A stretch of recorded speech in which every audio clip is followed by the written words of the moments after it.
दिल्ली के जो air quality जब बेकार होती है तो सबसे ज़्यादा हमें आई में ईचिंग, एलर्जी ये सिम्टम आते हैं। तो इसका क्या प्रिकॉशंस हम कर सकते हैं और व्हाट इज योर सजेशन? और उसका कारण ऑफ कोर्स है पॉल्यूशन, उसका कारण है चेंजिंग वेदर, पोलन्स होते हैं हवा में जिनकी वजह से ये एलर्जी, रेड आईज, इची आईज होती है। देखिए, एलर्जी के कॉमन सिम्टम्स होते हैं आपकी आंखों में लालिमा होगी, आपको खुजली मचेगी, आपका दिल करेगा मैं अपनी आंखों को मलूं। आईज के लिए बहुत यूजफुल है और लोगों को नहीं पता आज ऐसी कौन सी टेक्नोलॉजीज हैं, आप मुझे उसके बारे में कुछ बताएंगे? आई के फील्ड में मैं और स्पेसिफिक बोलूं तो एआई का बहुत मेजर रोल है। आजकल डायबिटीज बहुत बढ़ गया, so what are the effects of diabetes on eyes? Diabetes हर तरीके से आपकी आंख पे असर कर सकती है। डायबिटीज आपको सफेद मोतिया दे सकती है, डायबिटीज आपको काला मोतिया दे सकती है। आजकल जैसे ब्लू लाइट ग्लासेस बहुत है कि अगर आपका नंबर नहीं भी है तो भी आप ब्लू लाइट ग्लासेस लगाएं, तो आप क्या सजेशन करेंगे, लगाना चाहिए या? आई वुड से इसकी हाइप ज्यादा है, लेकिन ऐसा नहीं है कि ये बिल्कुल अनसाइंटिफिक बात है। Hi guys, welcome to Vishali Mehta podcast. आज हमारे साथ हैं doctor Piyush. Doctor Piyush, he is the chairman and managing director of the Healing Touch Eye Centre in west Delhi. So he will introduce himself. Thank you doctor Piyush to be in my show. So please would request you to introduce yourself. First of all, pleasure to be in your show. And I am Dr. Piyush Kapoor. I am the chairman and director of Healing Touch. Rather, I would say the founder of Healing Touch, which is a super specialty eye hospital based in West Delhi and spread in about 13,000 square feet area, catering to almost all your eye care needs, right from your child up to your parents. All can be served at our center. Thank you so much for your introduction sir. और मेरा सबसे ये request रहेगा, जो भी ये podcast देख रहे हैं, अगर आपने कभी भी डॉक्टर पीयूष से कोई ट्रीटमेंट लिया है तो उसका फीडबैक हमें जरूर कमेंट्स में बताएं और लोगों को भी बताएं कि हाउ कैसे वो इनको मतलब इनकी सर्विसेज अवेल कर सकते हैं और कैसा आपका एक्सपीरियंस रहा। सो डॉक्टर पीयूष, आजकल जैसे जो मुझे बहुत, जब मैं सोच रही थी कि हम करेंगे, तो जैसे दिल्ली का जो एयर क्वालिटी जब बेकार होती है तो सबसे ज्यादा हमें आई में ईचिंग, एलर्जी ये सिम्टम आते हैं। तो इसका क्या प्रिकॉशंस हम कर सकते हैं और व्हाट इज योर सजेशन? बहुत अच्छा सवाल पूछा आपने मैम। आप अगर मैं बोलूं तो आज की डेट में अगर मैं 100 मरीज रोज के देखता हूं तो उनमें से 40 या 50 ऐसे होते हैं जो इस पोल्यूशन से पीड़ित होकर आंखों में खुजली, आंखों में पानी की कंप्लेंट्स के साथ आते हैं। और ये हर वर्ग के बच्चों में, मतलब हर वर्ग के इंसान में होता है, right from children up to very old people also come with the same kind of a problem. और उसका कारण ऑफ कोर्स है पॉल्यूशन, उसका कारण है चेंजिंग वेदर, पोलन्स होते हैं हवा में जिनकी वजह से ये एलर्जी, रेड आईज, इची आईज होती हैं। और इससे बचने के लिए सबसे बड़ी चीज है कि आप अपनी आंखों का हाइजीन का ख्याल करें। आपको ये ध्यान देना है कि जैसे अगर आप 2 व्हीलर चलाते हैं तो आप एक जगह से दूसरी जगह गए तो अपनी आंखों को अच्छे से वॉश करें साफ पानी से। आप गंदे हाथ या गंदे कपड़े का इस्तेमाल ना करें। कॉमन टेंडेंसी होती है कि हम गए, हमारी आंख में खुजली हो रही है, हमने उठाकर आंख मल दी, तो ऐसा ना करें। इसके लिए स्पेशल हाइजीनिक वाइप्स होती हैं जिनका आप यूज करें। वो अल्कोहल लेस होती हैं, जैसे नॉर्मल वाइप्स तो अल्कोहल के साथ होती हैं, ये विदाउट अल्कोहल होती हैं जो सेलाइन वाइप्स कहते हैं। उनसे आप अच्छे से अपनी आंखों को क्लीन कर सकते हैं। And there are some antibiotic drops और कुछ एंटी एलर्जिक ड्रॉप्स जिनको मैं कहता हूं आप रेगुलर एज प्रिकॉशंस भी यूज कर सकते हैं। कि जैसे आप सारा दिन के थके हुए जब घर पहुंचते हैं तो आंख धोकर एक एक ड्रॉप दोनों का अपनी आंखों में एंटी एलर्जिक का और एक एंटीबायोटिक का डाल लें, जिससे आपकी आंखें साफ हो जाए और आपकी हाइजीन आंखों की ठीक मेंटेन हो। All set and done, in precautions के बावजूद भी आपको रेड आईज, इची आईज हो सकती हैं, जिससे आपको आंखों में खुजली होना, आंखों से पानी निकलना, ऐसी समस्याएं होंगी। लेकिन कभी भी सेल्फ मेडिकेशन में स्टेरॉइड्स का यूज ना करें। कॉमन गलती क्या लोग करते हैं कि केमिस्ट के पास गए, एक ड्रॉप लिया, और केमिस्ट काफी अक्सर हमारे यहाँ पर स्टेरॉइड्स दे देते हैं। और वो स्टेरॉइड्स अगर आदमी लगातार बार बार बिना प्रिस्क्रिप्शन के यूज करता रहे तो उसे काला मोतिया या सफेद मोतिया होने का रिस्क होता है, जो काफी डिवास्टेटिंग होता है। मेरे पास हाल ही में अभी 2 दिन पहले एक सज्जन आए थे जिनका स्टेरॉइड यूज की वजह से एक आंख की रोशनी ऑलमोस्ट चली गई है और उनको यही होता था कि अक्सर आंखों में लाली हुई, जब उठे एक स्टेरॉइड ड्रॉप डाल लिया, वो एकदम आराम तो देता था लेकिन उनको पता भी नहीं चला और उनकी एक आंख की रोशनी करीब 90% इस चक्कर में लॉस्ट हो गई है। So I very strongly recommend to all our viewers कि आप कभी भी स्टेरॉइड का अपने हिसाब से यूज ना करें। और ड्रॉप्स होते हैं जो एंटी एलर्जिक ड्रॉप्स, जो सेफ ड्रॉप्स हैं, जिनको एंटी हिस्टामिनिक ड्रॉप्स कहते हैं, वो आप कंफर्टेबली यूज कर सकते हैं। So even after using those drop, if somebody feel कि मतलब वो यूज करके देख लिया, लोकली हम केमिस्ट से ले आए, तभी भी प्रॉब्लम आ रही है, then they must visit an eye specialist and exact diagnosis has to be sought और उनको उसकी प्रॉब्लम का समाधान मिलना चाहिए।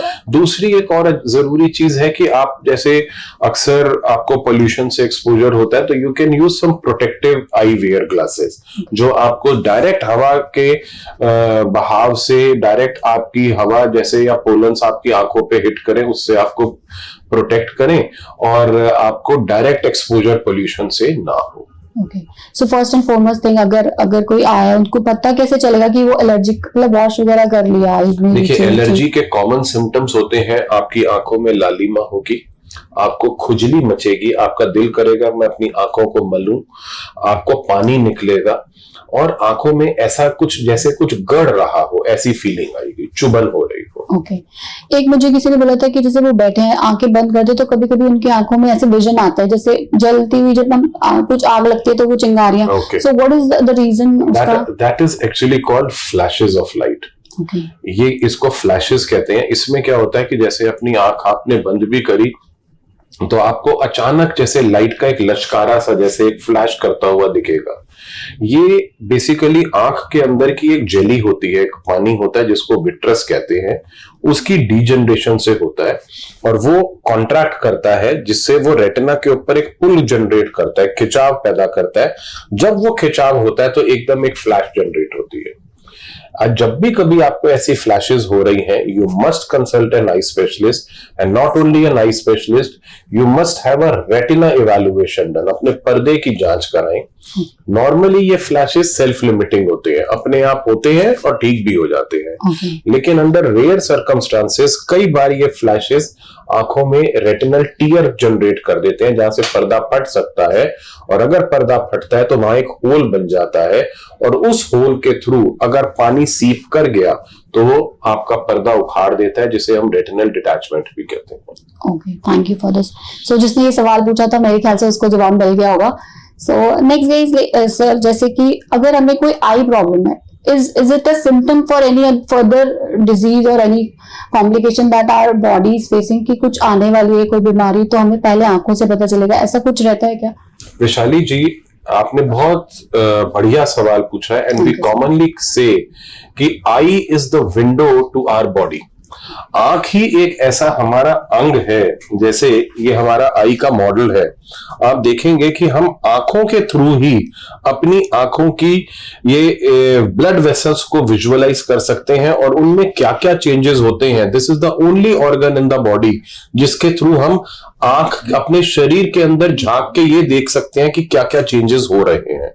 सो eye can reveal many problems like diabetes, कि आपको कितने पुरानी डायबिटीज है, आपको ब्लड प्रेशर है तो कितना पुराना है, आपको सार्कोइडोसिस जैसी बीमारी है तो वो कब से है, उसके कोई चेंजेस अगर आपके शरीर में हो रहे हैं तो सबसे पहले वो आंखों में विजिबल होंगे।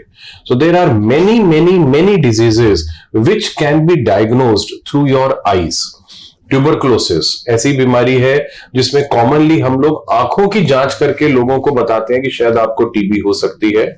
बहुत सारे ब्रेन ट्यूमर्स ऐसे हैं जो मैंने खुद डायग्नोज करे हैं और पेशेंट को बताया कि मुझे शक है कि वो आए मेरे पास सिंपल कंप्लेन लेकर कि उनको कम दिखाई दे रहा है और वो कंप्लेन इतनी सरल सी थी कि जैसे उन्होंने पहले गए कहीं चश्मा चेक करवाया फिर भी उनको चश्मे में साफ दिखाई नहीं दिया तो वो आए कि जी मुझे साफ नहीं दिखाई दे रहा और जब मैंने उनकी आंखों की जांच करी तो पता चला कि उन्हें एक ब्रेन ट्यूमर है। भगवान की दया से सही समय पे उसका इलाज कराने से, उसकी सर्जरी कराने से वो आज बिल्कुल ठीक हैं और अच्छे से देख भी पा रहे हैं। ओके, सो फर्दर मैं ये पूछना चाहूंगी सर, आजकल बहुत जगह छोटे छोटे ऐसे आई सेंटर बन गए हैं, चश्मे की शॉप्स खुल गई हैं जहाँ पे फ्री में चेकअप हो रहा है, लोग वहां से नंबर बनवा रहे हैं। सो व्हाट इज योर सजेशन? आप क्या सजेस्ट करेंगे कि जो हम ड्रॉप दिला के जैसे डिल्यूट करके आई चेकअप करते हैं वो कराना चाहिए लोगों को, या फिर डायरेक्ट ऐसे मतलब आई सेंटर्स पे जाके? आई वुड से कि हर चीज की एक हायरार्की होती है। डेफिनेटली जो छोटे सेंटर्स हैं जहां पर आपका फ्री चेकअप भी हो रहा है वो भी कोई खराब नहीं है, वो भी कोई गलत नहीं है। वो अपना जॉब बिल्कुल ठीक कर रहे हैं कि वो आपकी आंखें देखते हैं, आपका चश्मे की जांच करते हैं और आपको नंबर दे देते हैं। बट आपको भी और वो जांच करने वाले व्यक्ति को भी इस चीज पर गौर करना है कि अगर कोई सिम्टम ऐसा है आपका कि जो सामने वाला एड्रेस नहीं कर रहा, या जब उसने आपके चश्मे की जांच करी लेकिन उसका आपको सही आंसर या सही जवाब नहीं मिला, तो then you need to move to the higher level of treatment कि आप एक स्पेशलिस्ट को दिखाएं जो आपकी बात का सही एड्रेस कर सके, सही जवाब दे सके और आपको सेटिस्फैक्टरी आंसर दे। जैसे मैंने आपको बताया कि मेरे पास ये पेशेंट आई ब्रेन ट्यूमर के, उन्होंने एक जगह पर अपना चश्मा चेक किया, चश्मा उनको दे दिया गया। 2 महीने बीत गए, उनको उस चश्मे में फिर भी साफ दिखाई नहीं दिया, तो उन्होंने कहा नहीं मैं एक बार किसी डॉक्टर को दिखाना चाहती हूँ। पर तब तक उन 2 महीनों में उसकी बीमारी बढ़ चुकी थी। ठीक है, तो अगर उस समय सही समय पे जो उसकी आंखें चेक कर रहे थे, अगर उनको लगता कि जितना उसको दिखना चाहिए वो उतना नहीं देख पा रही हैं और उसी समय उनको एक अलार्म रेस कर बता दिया गया होता कि आप जाइए चेक करवाइए, तो शायद वही बीमारी जो 2 महीने बाद पकड़ी गई वो 2 महीने पहले भी गिरफ्त में आ सकती थी। सो it is all about how we use the facility and how intelligently we use the facility. So never neglect your symptoms. आप अपने symptoms को neglect मत करिए, आप समय से इंटेलिजेंटली अपने स्पेशलिस्ट के पास पहुंचिए और अगर आपकी बात का सही जवाब या सही सेटिस्फैक्टरी आंसर वो छोटी क्लिनिक पे डॉक्टर नहीं दे पा रहे, तो definitely you need to be intelligent and move to the higher level. Thank you sir. The new technologies that we have जो हमारी आईज के लिए बहुत यूजफुल है और लोगों को नहीं पता, आज ऐसी कौन सी टेक्नोलॉजीज हैं, आप मुझे उसके बारे में कुछ बताएंगे? टेक्नोलॉजीज मैं बोलूंगा ये एक हम रेवोल्यूशन में जी रहे हैं। आपने हिस्ट्री में बहुत पढ़ा होगा कि इंडस्ट्रियल रेवोल्यूशन आया, ग्रीन रेवोल्यूशन आया, today is the era of digital revolution. आप देखें कि आज हम बैठे बात कर रहे हैं, हमारा पॉडकास्ट हो रहा है और सारी दुनिया में ये पॉडकास्ट जाएगा। क्या आज से 20 साल पहले या आज से 15 साल पहले हम ये बातें इमेजिन कर सकते थे जब इंटरनेट इतना कॉमनली नहीं अवेलेबल था? So today we are in the era of AI and AI is changing our lifes. Similar in medical also, या हमारे आई के फील्ड में मैं और स्पेसिफिक बोलूं तो एआई का बहुत मेजर रोल आया हुआ है। जैसे हम चश्मा उतारने का ऑपरेशन करते थे, जब मैंने अपनी पढ़ाई करता था तो उन दिनों में चश्मा उतारने का ऑपरेशन इतना बेसिक लेवल पर होता था कि उसके जो सक्सेस रेट थे वो 50% तक थे।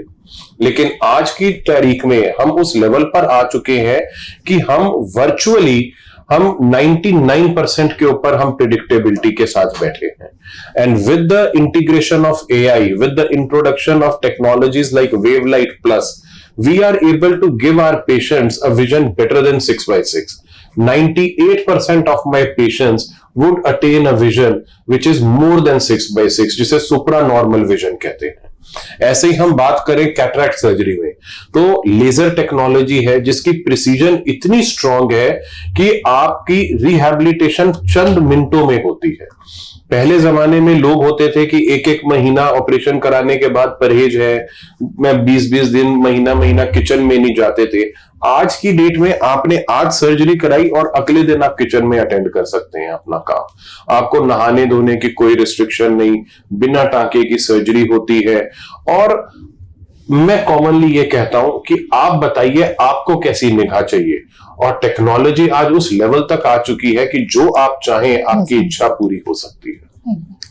सो जैसे कैटरैक्ट आजकल बहुत ही कॉमन है, आपने मतलब किसी से भी पूछो हर दूसरे बंदे को। और आई वाज सरप्राइज जब मेरे हस्बैंड का हम आई टेस्ट कराने गए, मशीन में गेज नहीं हुआ, मतलब मशीन में नंबर नहीं आ रहा और मैं सरप्राइज इस बात से थी कि उस क्लिनिक वाले को ही नहीं पता कि कैटरेक्ट वाले पेशेंट का नंबर नहीं आता कभी। सो ही वाज कि आपके हस्बैंड को कोई प्रॉब्लम है, ये है वो है। तो दूसरा सवाल मेरा ये, एक तो नॉलेज होनी चाहिए अगर आपका नंबर नहीं आ रहा है, ये बेसिक सबसे फर्स्ट स्टेप है ना। दूसरा कि हर किसी को हो रहा है, तो काफी लोगों ने मुझे, जब मैंने बोला कि I am doing a podcast आपके क्वेश्चन, तो उनका ये सवाल था कि जब भी हमने कोरोना की वैक्सीन लगाई, पहले हमें नहीं था, उसके बाद हमें बहुत मतलब कैटरेक्ट का आ गया है, तो ऐसा आपका है इसमें कि उसकी वजह से हुआ, कोविड की वैक्सीन की वजह से ऐसा? वैशाली जी, कैटरेक्ट पहले भी बहुत होता था, कैटरेक्ट आज भी उतना ही होता है। पहले एक जमाने में हम जीते थे कि जब कैटरेक्ट का जो सक्सेस रेट था वो अराउंड 50% के करीब था। उसके अंदर बहुत लोगों को रिस्ट्रिक्शन होती थी, किसी की सर्जरी कामयाब होती थी, किसी की नहीं होती थी। तो लोग इंतजार करते थे कि जब हमारा मोतिया पक जाएगा, जब हमें दिखना बहुत कम हो जाएगा, तभी हम सर्जरी कराएंगे। लेकिन आज की तारीख में इसका सक्सेस रेट 100% पर हम खड़े हैं। तो इसलिए इंसान को अगर जरा सी भी तकलीफ हो रही है, उसको थोड़ा सा भी धुंधला दिखाई दे रहा है, तो इंसान को यह सजेस्ट करा जाता है कि आप अपनी सर्जरी जल्दी करा ले, उससे आपकी विजन रिजुविनेट हो जाएगी, आपकी तकलीफ एक पल में खत्म हो जाएगी और आपकी नजर बहुत अच्छी हो जाएगी। तो उस वजह से आप कॉमनली सुनते हैं कि लोग आज फटाफट सर्जरी के लिए जाते हैं। कई लोग तो मेरे पास सिर्फ इसलिए आते हैं कि चाहे हमें सिर्फ ग्लासेस हटवाने हैं तो इसलिए हमें अपना ऑपरेशन करवाना है या लेंस डलवाना है, हमें कैटरेक्ट है भी नहीं तो भी सर्जरी करवानी है। तो ऐसे भी अब टेक्नोलॉजी या अब ऐसे लेंसेज आ गए हैं कि जिससे आपको टोटली फ्रीडम मिलता है, आपकी विजन क्वालिटी बहुत अच्छी हो जाती है। आप जितना शायद पहले नहीं अच्छा देख पा रहे थे, जितना अब देख पा रहे हैं अपनी जिंदगी में। सो ये ऐसा नहीं है कि कैटरेक्ट होना ज्यादा हो गया है, बट उसकी रिकॉग्निशन या उसकी आइडेंटिफिकेशन बढ़ गई है। दूसरी बात ये भी है कि कोविड के बाद इसका इंसिडेंस थोड़ा बढ़ा है। कोविड के दिनों में जैसे लोगों ने स्टेरॉयड लिया, तो स्टेरॉयड के साथ कैटरेक्ट जनरेशन जल्दी होती है।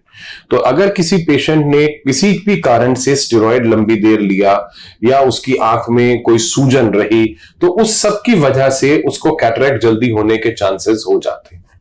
ओके मतलब जैसे हमें पता चले कितनी जल्दी हमें ऑपरेशन करा लेना चाहिए अगर कैटरेक्ट है, हमें गेज हो गया कि कैटरेक्ट है। सो मतलब ये सवाल भी था काफी लोगों का कि हम अभी किसी को 2 साल हो गया मुझे है पर अभी डर के मारे नहीं करा रहे। सो व्हाट इज योर सजेशन, वो खराब कर रहे हैं अपने साथ या सही कर रहे हैं? पहली चीज, कैटरेक्ट कभी भी एक इमरजेंसी नहीं है। आप ये ना सोचें कि कैटरेक्ट हो गया तो कोई बहुत बड़ा बवाल हो गया आपकी जिंदगी में, आपको पैनिक करने की जरूरत है, बिल्कुल भी ऐसा सोचने की जरूरत नहीं है। दूसरा सवाल कि आपने जो पूछा कि कब कराना चाहिए, ये मैं कहूंगा इंसान से इंसान वेरी करता है।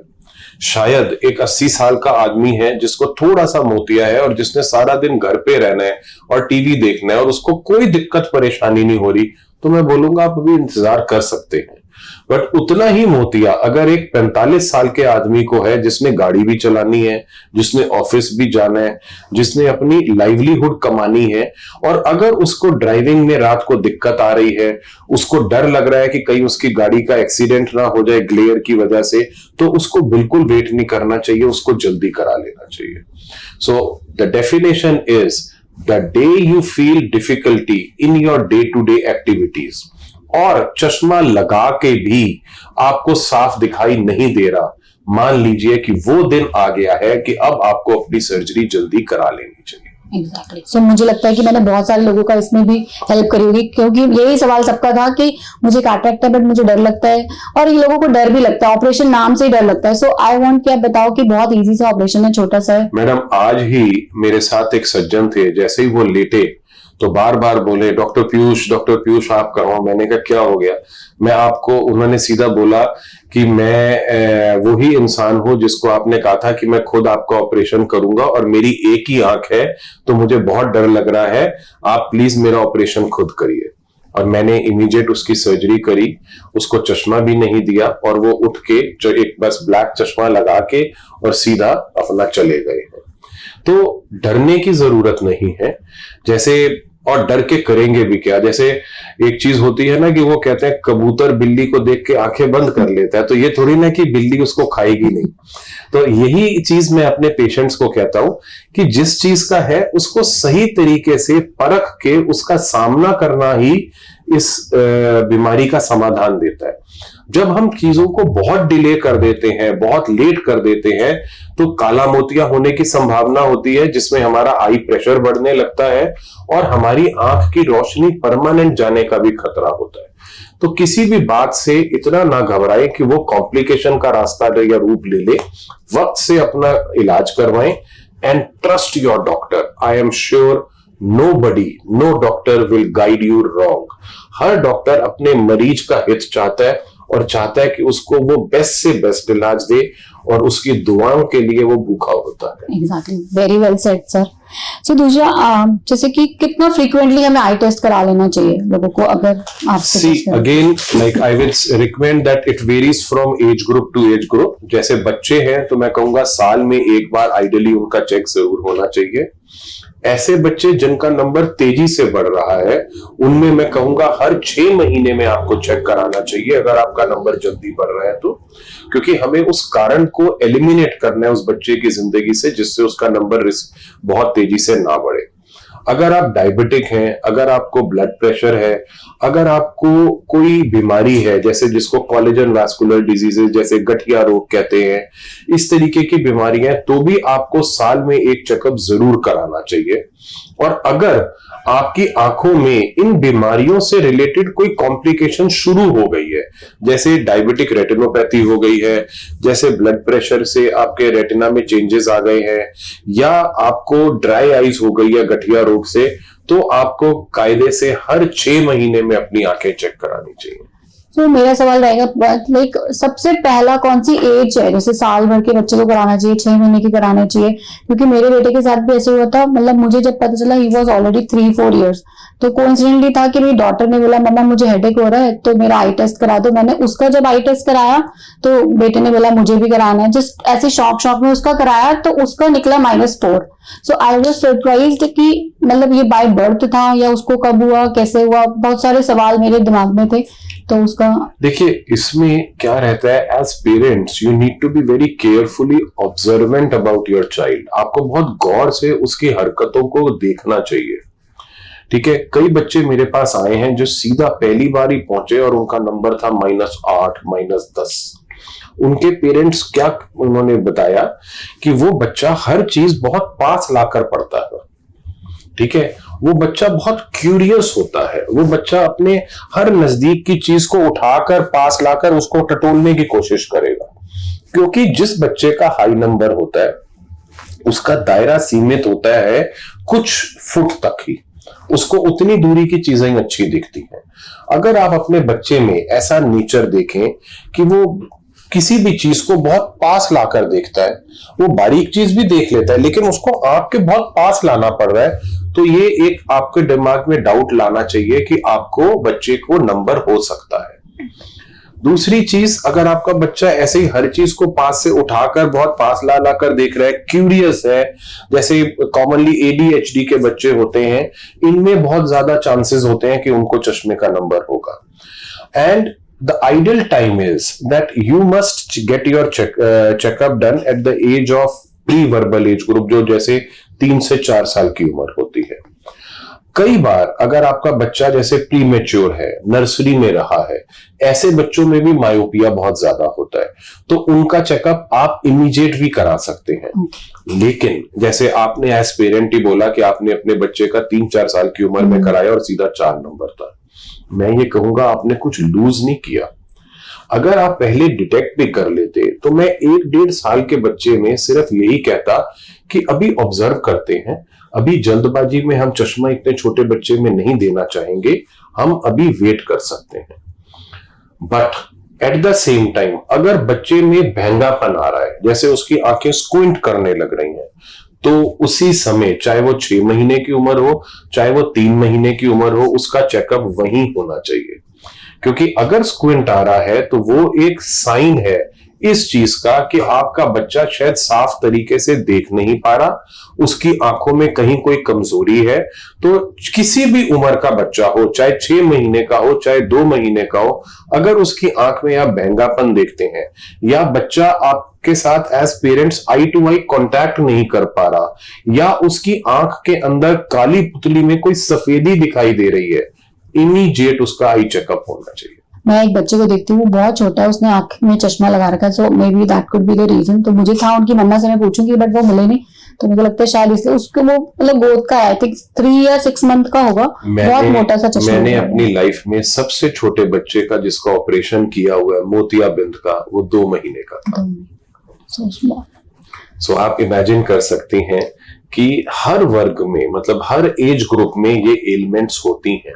एंड एज डॉक्टर्स वी जज कि हमें कब क्या स्टेप लेना है, किस स्टेज पर सर्जरी करनी है, किस स्टेज पर चश्मा देना है। And every child is a different case example. So आजकल सर मैंने ना अभी रिसेंटली किसी का रील देखा, उसमें था उनके सेंटर में वो आई एक्सरसाइज कराते हैं अलग अलग टाइप की, है ना। उसमें वो कह रहे हैं कि इट इज गारंटी कि आपका नंबर कम हो जाएगा, 0 पे आ जाएगा। ऐसा पॉसिबल है आपके हिसाब से कि 0 हो सकता है एक्सरसाइज से? मैडम ये आज से नहीं, ये बहुत टाइम से चला आ रहा है। इनफैक्ट मेरे पास ऐसे बहुत बच्चे आए हैं जिन्होंने, जो उनके पेरेंट्स ने पहले मेरे पास आकर अपना आई चेकअप करवाया और बोला कि हम एक्सरसाइज के लिए जा रहे हैं, हम उसके बाद देखना चाहेंगे कि उसका नंबर कम हो रहा है या नहीं हो रहा। बट मैं ये कहूंगा कि जिस दिन ऐसी किसी एक्सरसाइज या ऐसी किसी टेक्नोलॉजी की निजात हो गई ना, कि जो चश्मे का नंबर बिना किसी सर्जरी के या बिना किसी दवाई के हट सकता हो, तो उस आदमी को नोबेल प्राइज मिलेगा। So these are like I would say some sort of commercial gimmicks which people play with, जो लोग यूज करते हैं, बट आप उसमें गुमराह ना हो। और कई लोग आप ऐसे भी पाएंगे कि जिनका चश्मा एक्चुअली उतरा होगा, वो मैं आपको बताता हूं कौन होते हैं। अगर किसी बच्चे का प्लस का नंबर है, जैसे +2 लगा रहा है, +3 लगा रहा है, +4 लगा रहा है, तो ये रूल ऑफ थंब है, ये कुदरत का नियम है कि उम्र के साथ उसका चश्मा हटेगा ही हटेगा। जैसे जैसे वो ग्रो करेगा उसका नंबर रिड्यूस होना ही चाहिए। और उल्टा होता है माइनस के साथ। अगर किसी का आज -1 है तो एज के साथ वो -1.5 भी होगा और -2 भी होगा और -3 तक भी जाएगा। हम इसको कंट्रोल कर सकते हैं बढ़ने से, लेकिन हम उसको खत्म कर दें ऐसा संभव ही नहीं है। सो अगर आपसे कोई बोले कि मैं एक्सरसाइज करा के आपका नंबर हटा सकता हूं, और आपके बच्चे का अगर माइनस में नंबर है, तो आप ओपन चैलेंज में जा सकते हैं कि आप उसको बोलें कि जी जो पैसे देते हैं हम उसके दुगने देंगे, लेकिन मनी बैक गारंटी दे दें। तो मैं ये ट्राई करूंगी कि मेरे बेटे का -4 है ना। सो दूसरा सर, आजकल डायबिटीज बहुत बढ़ गया है। So what are the effects of diabetes on eyes? जैसे बच्चों को भी देखा है मैंने, उनको डायबिटीज है। मेरे खुद के फैमिली एक मेंबर है, बच्चा है, ही जस्ट 7 ईयर्स। तो उसमें आई में क्या इफेक्ट रहेगा, बड़ों के हिसाब से और छोटे के हिसाब से? डायबिटीज हर तरीके से आपकी आंख पे असर कर सकती है। डायबिटीज आपको सफेद मोतिया दे सकती है, डायबिटीज आपको काला मोतिया दे सकती है, और सबसे कॉमनली डायबिटीज आपको देती है डायबिटिक रेटिनोपैथी। रेटिनोपैथी एक ऐसी बीमारी होती है जिसमें हमारी जो खून की नाड़ियां हैं, जैसे पानी की पाइपें होती है ना हमारे, ये आप देखेंगे रेटिना पे, ये ऐसे ब्लड वेसल्स होते हैं। ये ब्लड वेसल्स लीक करने लग जाते हैं। जैसे मानिए कि उनकी जो वॉल्स हैं वो इरोड हो जाती हैं और उनमें से लीकेज शुरू हो जाती है। उनमें से कोलेस्ट्रॉल निकलने लग जाएगा, उनमें से लिक्विड सीरम जो पानी होता है हमारे ब्लड का वो निकलने लग जाएगा और पर्दे के नीचे जमना शुरू हो जाएगा, और इससे धीरे धीरे हमारी नजर कम होने लगती है। और ये एक दिन में नहीं आती। इफ अ डायबिटिक, अगर एक शुगर का पेशेंट 5 साल तक अनकंट्रोल्ड डायबिटीज के साथ रहता है, उसके बाद ही ये चेंजेस उसकी आंखों में आने शुरू होते हैं, उससे पहले नहीं आते। तो इसलिए आप इस गुमान में भी मत रहिए कि अरे मेरी तो शुगर जितनी मर्जी हो, मेरी आंखें ठीक हैं। आप आज हो सकता है स्वस्थ हो, लेकिन अगर आप ऐसे ही चलते रहे तो कुछ ही सालों में ये बीमारी आपको घेर लेगी, और अनफॉर्चुनेटली इस बीमारी से जो आपकी नजर चली जाती है वो जिंदगी में कभी लौट कर नहीं आती। So one should be extra careful. And हम हर डायबिटीज के पेशेंट को ये कहते हैं कि जब आपकी डायबिटीज अमूमन डिटेक्ट होती है, आपको लेबल किया जाता है कि आपको डायबिटीज है, आपको इमीडिएटली उसी समय अपनी आंखें चेक करानी चाहिए, और उसके बाद सालाना एक बार कराते रहना चाहिए। और जिस दिन आपका डॉक्टर बोले कि आपकी आंखों में डायबिटीज के चेंजेस आने शुरू हो गए हैं, उस दिन से आपको ये चेकअप हर 6-6 महीने में कराना चाहिए। बच्चों के लिए भी सेम रहेगा, क्योंकि डायबिटीज अगर बच्चों को है तो उनके लिए भी सेम? Yes remain same. बच्चों के लिए भी वही रहेगा कि आइडियली आई वुड से हर बच्चे को साल में एक बार उसकी आईज चेकअप जरूर करवानी चाहिए। Okay, thank you sir. दूसरे, आजकल जैसे ब्लू लाइट ग्लासेस बहुत है कि अगर आपका नंबर नहीं भी है तो भी आप ब्लू लाइट ग्लासेस लगाएं, तो आप क्या सजेशन करेंगे, लगाना चाहिए या जिस आई वुड से कि इसकी हाइप ज्यादा है, लेकिन ऐसा नहीं है कि ये बिल्कुल अनसाइंटिफिक बात है। हाइप ऐसे है कि ब्लू कट ग्लासेस लगाकर ये मत सोचिए कि आपका चश्मे का नंबर रुक जाएगा या आप बहुत प्रोटेक्टेड फील करेंगे। ये सिर्फ आपका एक स्ट्रेन कम करता है। जैसे आप कॉमनली लाइट्स में देखेंगे, एक वॉयलेट लाइट होती है जो आंखों को बहुत अकड़ती है, बहुत चुभती है। ये फिल्टर उस लाइट की इंटेंसिटी को कम करता है, जिससे आपका जो स्ट्रेन लेवल है उसको वो रिड्यूस करता है। जैसे आप अपने फोन में ही देखें, जैसे ही आप नाइट विजन करते हैं तो एक हल्का सा येलोइश टिंट आ जाता है, तो it reduces that blue light और वो आपका ग्लेयर या आपका चौंधा रिड्यूस कर देती है। बट ऐसा नहीं है कि ब्लू कट ग्लासेस, कई बार पेरेंट्स आते हैं कि जी मैंने तो अपने बच्चे को शुरू से ब्लू कट ग्लासेस लगाए हैं लेकिन उसका नंबर फिर भी बढ़ रहा है। तो ऐसा कोई नंबर रोकता नहीं है, ऐसा ये कोई आपकी आंखों को बहुत मेजर प्रोटेक्शन नहीं देता। But yes, if you have very long screen times, आपकी आंखें थकेंगी कम, आप लगाएं, आपको कोई मतलब उससे परहेज नहीं हो आप, बट ओवर एक्सपेक्ट भी ना करें। सर, दूसरा लाइक बहुत लोग कंफ्यूज रहते हैं कि हमें कैटरेक्ट है बट हम उसमें कौन सी सर्जरी कराएं। बहुत सारे ऑप्शंस अवेलेबल होंगे मार्केट्स में, दे गॉट कंफ्यूज कि ये ठीक है ये ठीक है। So which one you will suggest if somebody come up to you? I would say that first of all, if it is me, yes, I have all the options. And I generally से कि भाई patient के हिसाब से मैं उसको बताता हूं। अगर उसको सिलेंड्रिकल नंबर है तो जो लेजर असिस्टेड सर्जरी है उसमें एडवांटेज होता है कि वो सिलेंड्रिकल नंबर को भी पार्शियली करेक्ट कर देती है through a procedure called LRI, जिसको कहते हैं लिम्बल रिलैक्सिंग इंसीजर। तो अगर मेरे को बहुत प्रिसीजन वाली सर्जरी चाहिए, बहुत एक्यूरेट वाली सर्जरी चाहिए, तो मैं जाता हूं लेजर असिस्टेड सर्जरी में। लेकिन एट द सेम टाइम अगर पेशेंट कहता है कि नॉर्मल, मतलब मेरे को कोई बहुत एक्यूरेसी या थोड़ा बहुत चश्मा लग भी जाए तो आई डोंट माइंड, तो मैं नॉर्मल सर्जरी जिसको MICS micro incision cataract surgery कहता हूं उसमें जाते हैं। और कई बार अगर बहुत ज्यादा पका हुआ मोतिया हो तो भी लेजर असिस्टेड सर्जरी का एडवांटेज होता है कि जिसके अंदर वो कैटरेक्ट को और पिघाल के सॉफ्ट कर देती है, जिसको सॉफ्टनिंग प्रोसीजर कहते हैं, जिससे सर्जरी और इजी हो जाती है और पेशेंट के लिए आई फ्रेंडली भी हो जाती है। But what message I will like to give to my spectators या माय व्यूअर्स इज कि आप अपने सर्जन की मर्जी के हिसाब से अपना प्रोसीजर चुनें। ये जरूरी नहीं है कि आपके सर्जन के पास सारी ऑप्शंस अवेलेबल हो, तो you should leave it for your surgeon to decide कि उसके हाथ में कौन सा प्रोसीजर सबसे अच्छा या बेस्ट रिजल्ट देता है। एंड सर, इस कैटरेक्ट सर्जरी के साथ कोई रिस्क एसोसिएट है और ये क्या दोबारा हो सकता है, दोबारा रीअकर होता है? कैटरेक्ट सर्जरी में कोई रिस्क नहीं है। सर्जरी अगर सेफ तरीके से करी जाए तो इसका 100% सक्सेस रेट है। लेकिन आपकी नजर की क्वालिटी या आपकी नजर इस फैक्ट पे बहुत डिपेंड करती है कि आपके पर्दे की कंडीशन क्या है। अगर समझ लीजिए पर्दा आपका पहले से ही वीक है तो कैसी भी अच्छी सर्जरी हो जाए आपकी नजर कॉम्प्रोमाइज्ड होएगी ही होएगी। ठीक है, जैसे मैं आंख को बोलूं तो आंख एक कैमरे की तरह है। ठीक है, यहां पर ये हमारा लेंस रहता है, इस लेंस की सफेदी होने को कैटरेक्ट कहते हैं और हम ये लेंस रिप्लेस करके एक नए लेंस से उसको बदल देते हैं। लेकिन अगर पीछे से पर्दा ही खराब है या आपके आगे पुतली में कोई खराबी है तो शायद आपकी नजर जितना आप एक्सपेक्ट कर रहे हैं कि बहुत अच्छी हो जाए उतनी अच्छी ना हो सके। ठीक है, जैसे ये पर्दा जो है ये कैमरे में जैसे रील होती है, रील का काम करता है। तो अगर आप इसको इस तरीके से सोचें कि कैमरे के आगे आप कोई भी लेंस लगा लें, अगर रील ही की क्वालिटी अच्छी नहीं होगी तो फोटो अच्छी कहां से बनेगी।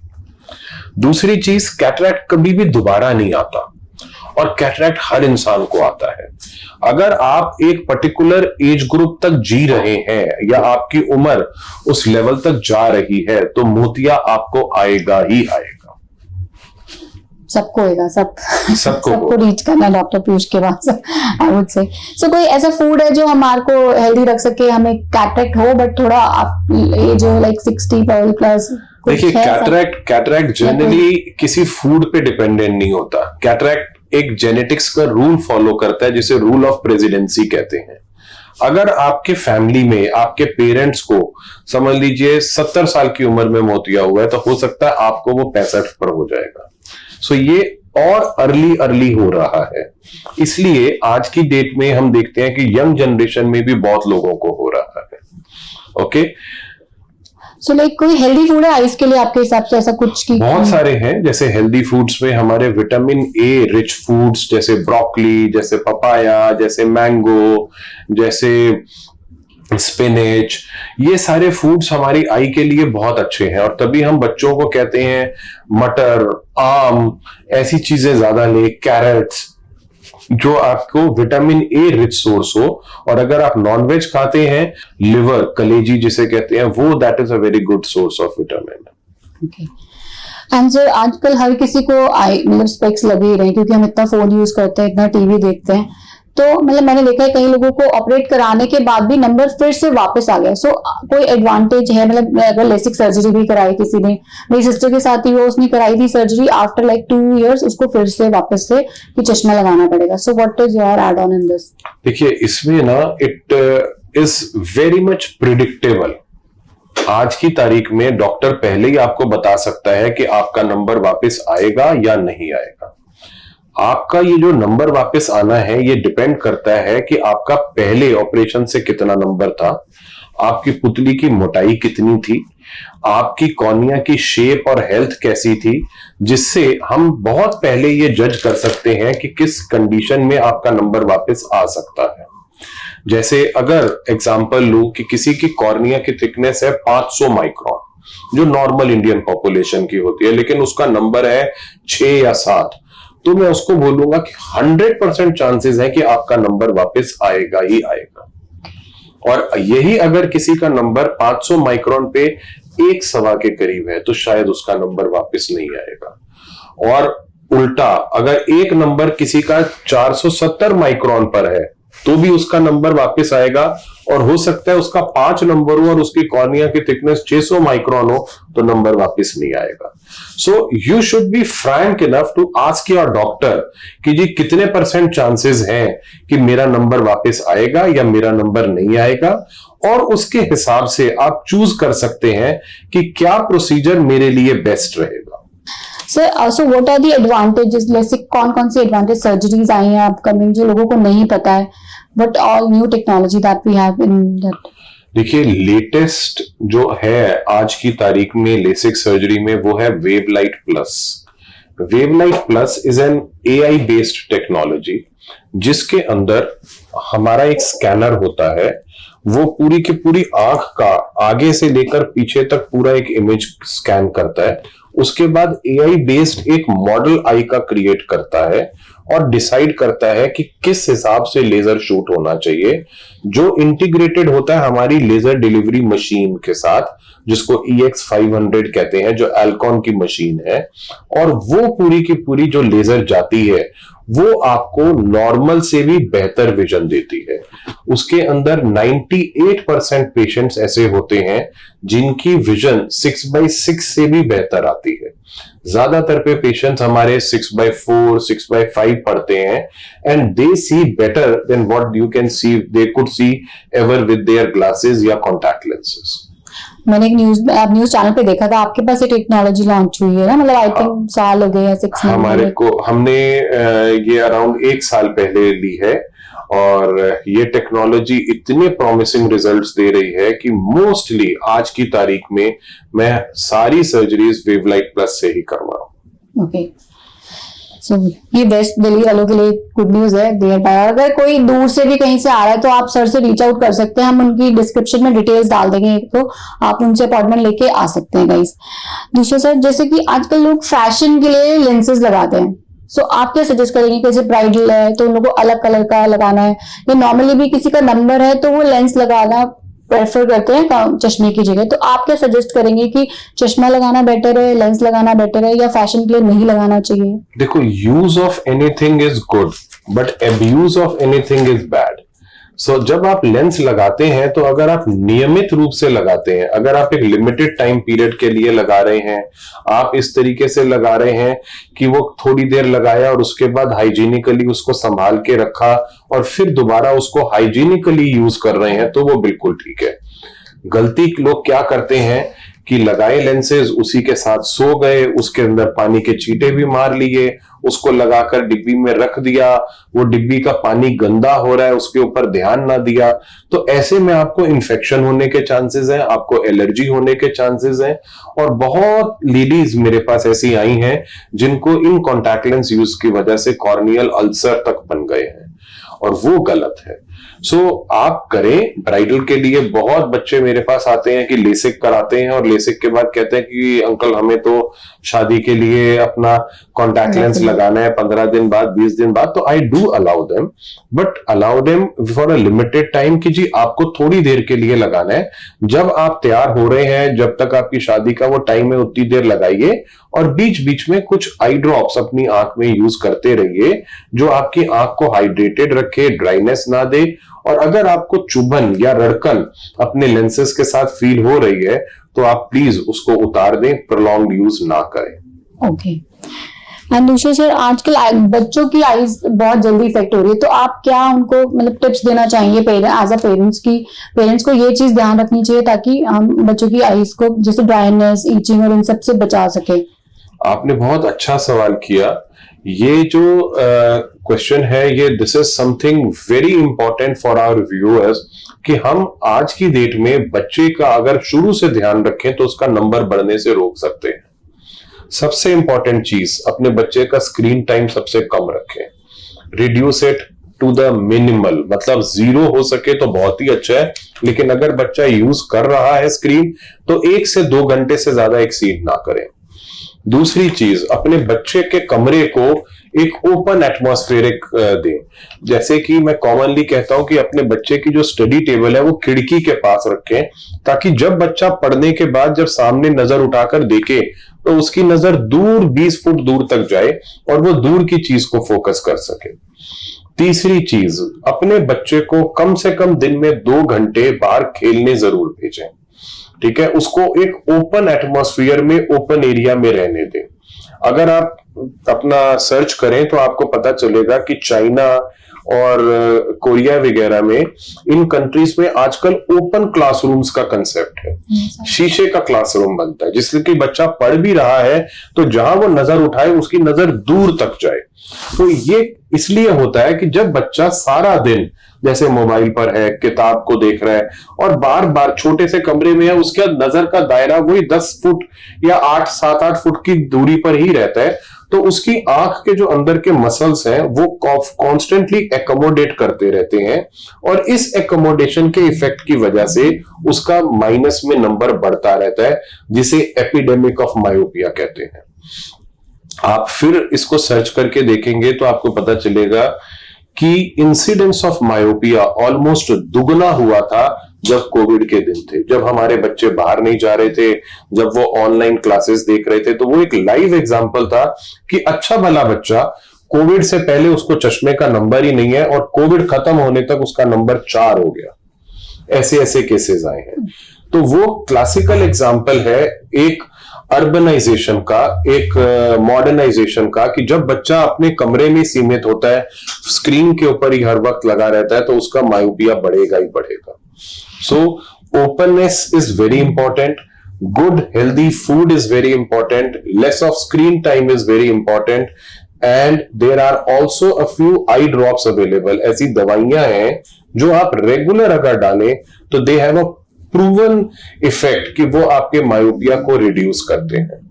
There are also special glasses जिनको मायोपिया कंट्रोल ग्लासेस कहते हैं, जो चश्मे इस मैकेनिज्म पे बने हैं जिनसे माइनस का नंबर बढ़ने से रुकता है। हमारे सेंटर पे एक ऐसा सॉफ्टवेयर भी है जिसपे हम जैसे हमारे पास बच्चा आता है, उसका माइनस का नंबर डिटेक्ट हुआ, हम उस पे पहले चेक कर ये प्रिडिक्ट कर देते हैं कि आज ये बच्चा 5 साल का, इसका नंबर इतना है, तो 18 साल का जब ये होगा तो इसका नंबर कितना जा सकता है। और जब हम उसमें अपनी ट्रीटमेंट शुरू करते हैं तो हम 6-6 महीने पे उसी सॉफ्टवेयर पे उसको चेक करते रहते हैं कि जो ग्राफ ओरिजिनल आया है, अगर हम उससे नीचे बच्चे को मेंटेन कर रहे हैं तो दैट मीन्स हमारा मायोपिया कंट्रोल अच्छा जा रहा है। और हो सकता है इस इलाज के साथ अगर उसका प्रिडिक्टेड वैल्यू 10 था तो वो प्रिडिक्टेड वैल्यू अगर हम 6 पर ले आए या 5 पर ले आए तो हमारी ट्रीटमेंट सक्सेसफुल जा रही है। सो जनरली जैसे किसी को पता नहीं है कि मायोपिया क्या होता है, तो आप इजी लैंग्वेज में क्या बोलेंगे?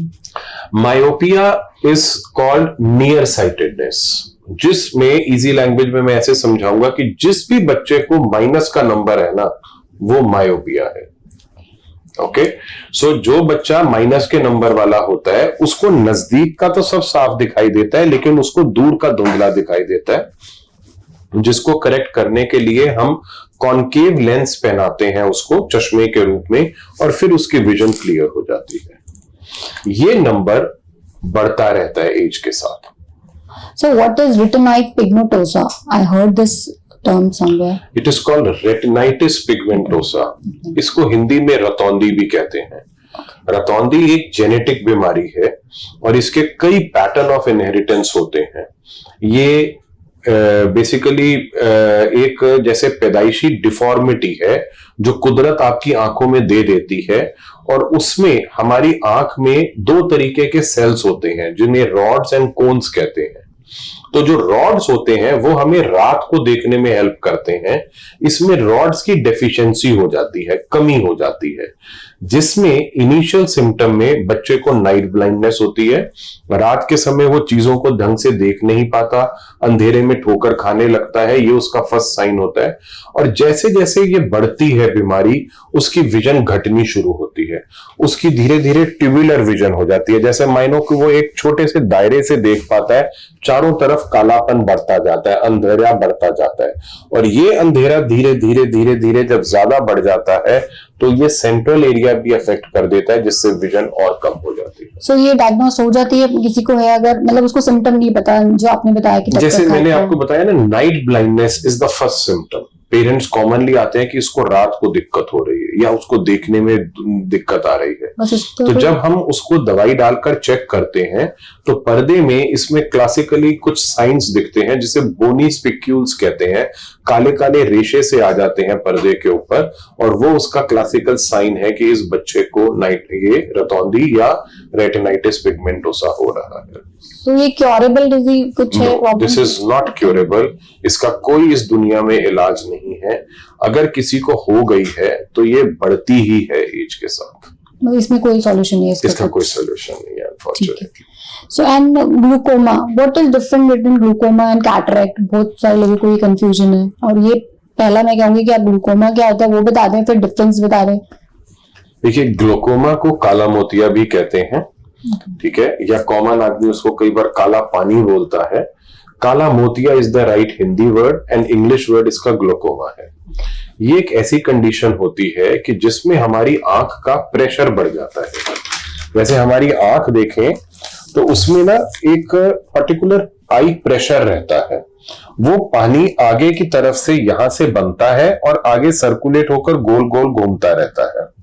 अगर वो पानी का निकास कम हो जाए और बनना ज्यादा हो जाए तो मानिए जैसे आंख एक गुब्बारे की तरह है और उसका प्रेशर बढ़ना शुरू होगा, और वो प्रेशर डायरेक्टली यहां पर ट्रांसमिट होता है, जिसे ऑप्टिक नर्व कहते हैं, जो नस हमारी आंख का सारा इमेज हमारे ब्रेन तक लेकर जाती है।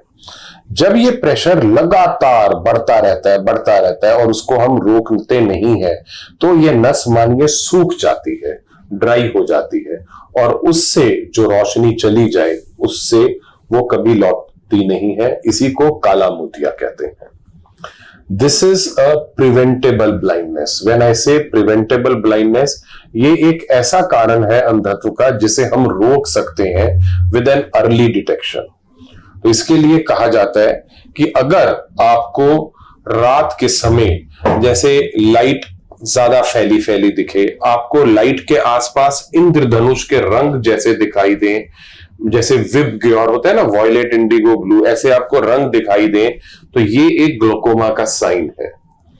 दूसरा, आपको लगे कि आपका चश्मे का नंबर बार बार बदल रहा है, ये भी एक ग्लोकोमा का साइन है।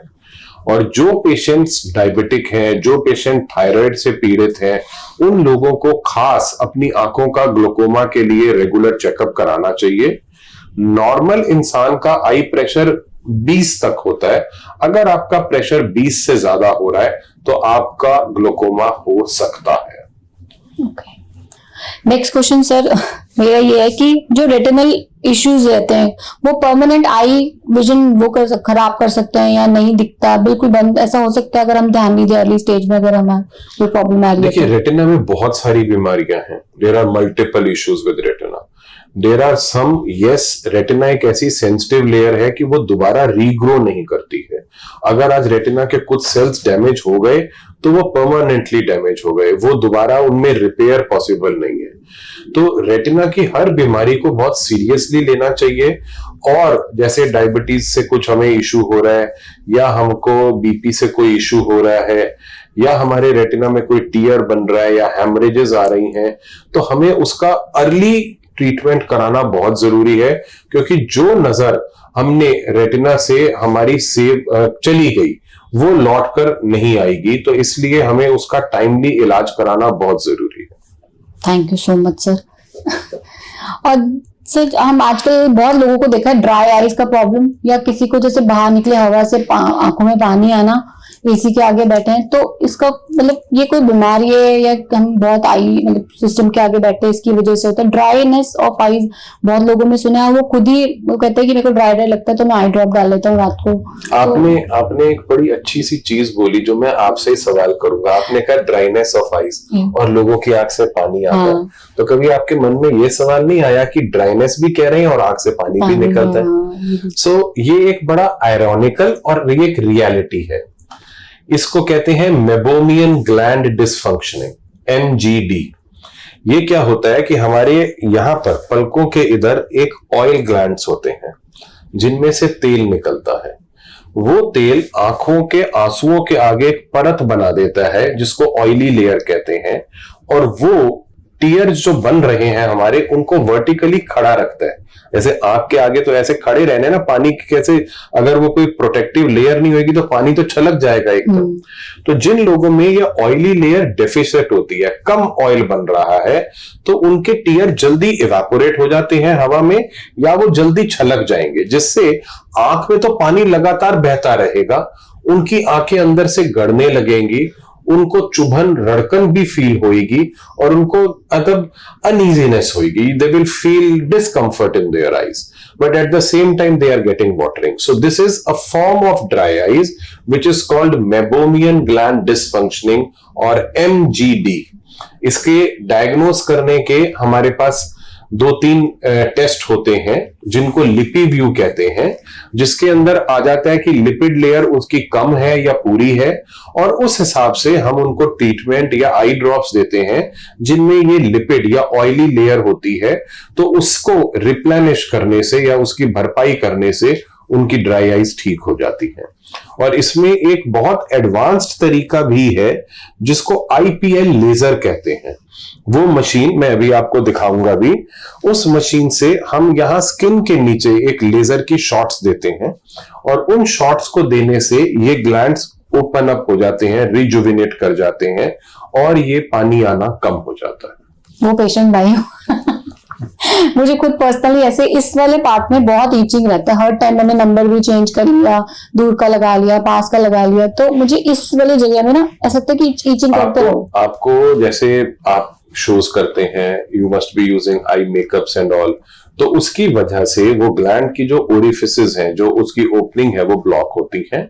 You must use some eye drops on regular basis, and apart from that you must do some hot fermentation. थोड़ी सिकाई करें रात को, जैसे मेकअप वगैरह हटाया, उसके बाद हल्का हल्का इस हिस्से पे सिकाई करी, और जो ये ग्लैंड्स हैं इनको टाइटली ऐसे आई बॉल के साथ दबाएंगे तो उनमें से वो सिक्रीशंस अपने आप निकलने लगेंगी और ऑयली लेयर रिप्लेनिश हो जाएगी। ओके। और दूसरा सवाल काफी लोगों का था कि हम एसी के आगे बैठते हैं, वो is it bad for eyes? और There is nothing bad into it. It is just that कि जैसे डायरेक्ट एसी की हवा उनकी आंखों पे लगती है तो जो टीयर फिल्म है वो इवेपोरेट कर जाती है, वो उड़ जाती है और एज ए रिजल्ट अंदर से आंख खुश्क होने लगती है। दिमाग को मैसेज जाता है कि वो पानी ज्यादा बनाए और जब वो पानी ज्यादा बनाता है तो वो पानी वाटरी आइज के फॉर्म में निकलता है।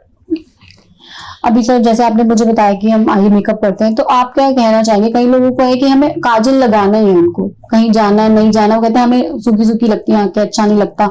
So what do you suggest कि ये हमारे लिए गुड है या बैड है? जब जरूरी हो तभी मेकअप करें या आई में काजल लगाएं? What is your suggestion?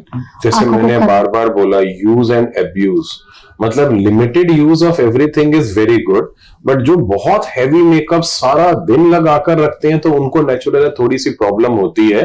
I would say no harm, live your life the way you want it, but in the end of the day सोने से पहले अच्छे से अपनी आईज को वाइप से क्लीन करें, थॉरोली उसको रिंस करें पानी से, हल्की जेंटल मसाज करें अपने ग्लैंड्स की और आराम से कुछ अच्छे ड्रॉप्स डालकर सोएं, आपकी आईज हमेशा हेल्दी रहेंगी।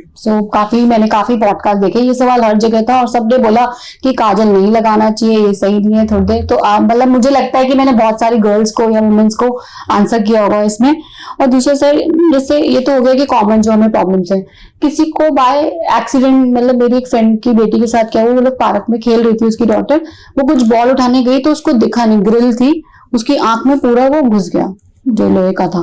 उसको फिर कैसे क्योर कर सकते हैं? मतलब मुझे यही सवाल था, उससे मेरी बात नहीं उसके बाद कि कैसे ठीक होगा। ऐसा कोई केस आपके पास अगर आए तो? मेरे पास ऐसा कोई मैं बोलूं तो मतलब अनगिनत ऐसे केसेस होंगे। मैं कोई ऐसी हर तरीके का एग्जांपल दे सकता हूँ। मैं आपको बताता हूँ, जैसे मैं नाम नहीं ले सकता, एक हमारे विकासपुरी एरिया के बहुत नामी आदमी है जिनके बच्चे का एक छोटा सा बहुत माइनर सा ही एक्सीडेंट हुआ। बाइक चला रहे थे, गिरे और वैसे बिल्कुल नॉर्मल हल्की सी इंजरी आई, लेकिन ही लॉस्ट हिज आई, उसकी बिल्कुल रोशनी चली गई। इस चीज को कहते हैं ट्रोमैटिक ऑप्टिक न्यूरोपैथी, जिसमें चोट लगने से उसकी नस पे एकदम अंदरूनी इंपैक्ट ऐसा आया कि नस डैमेज हो गई और रोशनी एकदम चली गई। अगर इसका बहुत अर्ली स्टेज पर उसको स्टेरॉइड्स वगैरह मिल जाए तो शायद रोशनी बच सकती थी, लेकिन थोड़ा सा भी डिले हो जाए तो रोशनी नहीं आ सकती। ऐसे ही अभी कुछ दिन पहले मेरे पास एक स्कूल से बच्चे इमरजेंसी में भागे भागे आए कि सामने से एक बच्चे ने दूसरे बच्चे को पेंसिल मार दी और उसकी आंख में पेंसिल घुस गई और उसका कॉर्निया टीयर हो गया। अब उसको फिर हमने रिपेयर किया, उस बच्चे को कैटरैक्ट भी डेवलप हो गया, तो फिर उसकी कैटरैक्ट सर्जरी भी हुई। बट अगर आई इतना सेंसिटिव ऑर्गन है कि अगर वो इंजरी माइनर है तो डेफिनेटली आई सेव हो जाती है, लेकिन अनफॉर्चुनेटली थोड़ी सी भी मेजर ऐसी जब इंजरीज होती हैं तो कई बार आई बचाना बहुत मुश्किल हो जाता है। परसों की बात, परसों नहीं, 4 दिन पुरानी बात है, मेरे को रात को करीब 11:30 बजे एक बच्चे का आया कि उसको में भी ऐसे ही एक अपना खेलते खेलते एक तीर सी जैसे चीज उसकी आंख में लग गई और फिर अगले दिन मॉर्निंग में हमने उसकी सर्जरी करी यहाँ पर। सो ये आई तो बहुत जरूरी है गाइस, सो आप सब ध्यान रखा करो बच्चों का। सर भी है हमारे पास वैसे तो, बच्चों को नहीं, मैं ये कहूंगा prevention is always better than cure, और खास तौर पे बच्चों को शार्प ऑब्जेक्ट से बचाएं और अपने बच्चों को शार्प ऑब्जेक्ट्स दे ही ना। और देखें अगर बच्चे ज्यादा वो शार्प ऑब्जेक्ट से बार बार अगर खेल खेल में भी ऐसा कर रहे हैं कि जैसे पेंसिल मार रहे हैं एक दूसरे को कुछ है, तो प्रिवेंट योर चाइल्ड की ऐसी गलतियां नहीं करनी, ऐसा खेल ही नहीं खेलना, उनको डिस्करेज करें ऐसी चीजों के लिए। कभी जैसे रोड एक्सीडेंट में लोगों की आंखों में पत्थर चला जाता है या कुछ कांच का टुकड़ा चला जाता है, तो उसको कितना इमीडिएट हमें ट्रीट करना चाहिए? अभी जैसे चोट लगी है, बॉडी पार्ट में चोट लगी है, पहले तो वो मतलब हॉस्पिटल ही जाएगा आई सर्जन के बाद में, सो इसका कुछ नहीं, it has to be addressed immediately. अगर वो कहीं भी हॉस्पिटल जा रहा है या कुछ है तो इवन मेरे डॉक्टर कुलीग्स का भी ये फर्ज है और उस पेशेंट को भी ये इंफॉर्मेशन होनी चाहिए कि eye is such a sensitive organ कि उसको ज्यादा डिले कर ही नहीं सकते। जरा सी इंजरी या जरा सी भी माइनर सी चीज आपको लग रही हो, लेकिन वो आपके लिए बहुत मेजर बन सकती है आगे। सो हम ऑलमोस्ट एंड की तरफ आ गए हैं सर, तो मैं ये पूछना चाहूंगी कि आई डोनेट करनी चाहिए लोगों को या नहीं करनी चाहिए? 100% करनी चाहिए, सबको क्या 100% करनी चाहिए। नेत्रदान महादान ये तो कहा ही जाता है, और इससे अच्छा आप कुछ कर ही नहीं सकते। रादर आई वुड से कि you should be generous enough to donate all your organs. आपको अपना हर अंग डोनेट करना चाहिए। आप सोचिए, अगर आपकी मृत्यु के बाद आपका कोई भी अंग किसी के काम आ सके तो इससे बढ़िया क्या हो सकता है। कल की बात है, मेरे को एक पेशेंट ने मेरे से पूछा कि मेरे फादर ने आई डोनेट करी थी, तो क्या जिसको उनकी आंख लगी वो दोबारा डोनेट कर सकता है और वो दोबारा कर सकता है? तो उस पे मैं ऐसे मतलब जस्ट एक आंसर देने के लिए बता रहा हूं कि ऐसा नहीं हो सकता। अगर हम डोनेट करते हैं तो वो एक ही बार दूसरे को काम आती है, ऐसा नहीं कि उसकी डोनेटेड आई दोबारा किसी तीसरे को लग सके। तो इसलिए टू प्रिवेंट ब्लाइंडनेस हमें बहुत जनरसली अपने ऑर्गन्स डोनेट करने के लिए हमेशा आगे रहना चाहिए। ओके सर, लास्ट 2 सवाल मेरी तरफ से कि आप दिन में कितनी सर्जरी करते हैं सर, और and what motivate you to be eye specialist young generations के लिए? See, I never thought of becoming an eye specialist.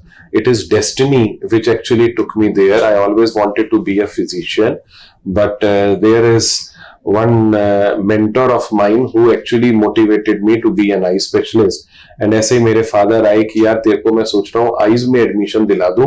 मेरे को वो मिले हैं और उन्होंने बोला कि तुम मतलब इसका बहुत अच्छा स्कोप है, and that actually just turn my life and I went in to do my ophthalmology. और मैंने गंगाराम हॉस्पिटल से अपनी डीएनबी करी, और मेरे टीचर्स, मेरे मेंटोर्स ऐसे थे कि जिनको देख के मुझे बहुत मोटिवेशन मिली कि मुझे लाइफ में कुछ करना है।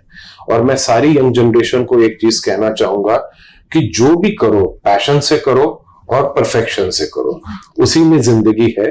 कोई भी काम छोटा नहीं है। आप पॉडकास्ट भी कर रहे हैं तो उसमें भी परफेक्शनिस्ट ऐसे हैं कि देखो वो कहां तक राइज कर जाएंगे। मतलब there are celebrities on this podcast platform जिन्होंने अपनी हस्ती ऐसी बड़ी बना ली है कि शायद वो एक दुनिया में एक नामी लोग माने जाते हैं। सो ऐसे ही हर काम में, छोटे से छोटे और बड़े से बड़े काम में परफेक्शन की भूख होनी चाहिए और पैशन होना चाहिए उसमें एक्सेल करने का। एग्जैक्टली सर ने बिल्कुल सही कहा गाइस। जो भी यंग जनरेशन है, वैसे पुराने टाइम में ऐसे ही होता था कि माँ बाप ने बोल दिया ये बन जाओ ये बन जाओ, तो प्लीज जो भी करें आप परफेक्शन से करें, so that will be good for you. और सर आप कितनी सर्जरी मैक्सिमम कौन कोई दिन याद है सबसे ज्यादा कौन, मतलब कोई सर्जरी मतलब कितनी सर्जरी करते हो आप दिन में highest of the day if we ask? Highest of the day, I must have done somewhere to the tune of about 106 surgeries. 106. That's good. ये मुझे था क्योंकि पहले भी जब मेरी मदर इन लॉ ने ऑपरेट कराना था, वो कब से आई थी वेट, मैंने कहा कितनी देर लग रही है मम्मी, उन्होंने आपसे ही ट्रीटमेंट कराया, उन्होंने कैटरेक्ट ऑपरेट कराया था। मम्मी कही बहुत पेशेंट है, मैंने कहा मैं सर से जब भी मिलूंगी आई विल आस्क दिस कि कितने करें। So good to have you with us guys. So जिसको जो पसंद आए सर के, मतलब मैं अब सब व्यूअर से ये रिक्वेस्ट करना चाहूंगी, पहले भी मैंने बोला था अगर आप डॉक्टर पीयूष से कभी भी मिले हैं तो कमेंट्स में जरूर बताएं, और जो नए लोग हैं जो हमसे जुड़े हैं, कोई भी सवाल आप जो डॉक्टर पीयूष से पूछना चाहते हैं कमेंट्स में जरूर बताएं, हम दोबारा उनसे एक सेशन रख सकते हैं अपना। So thank you all, thank you doctor Piyush, thank you to have. Thank you.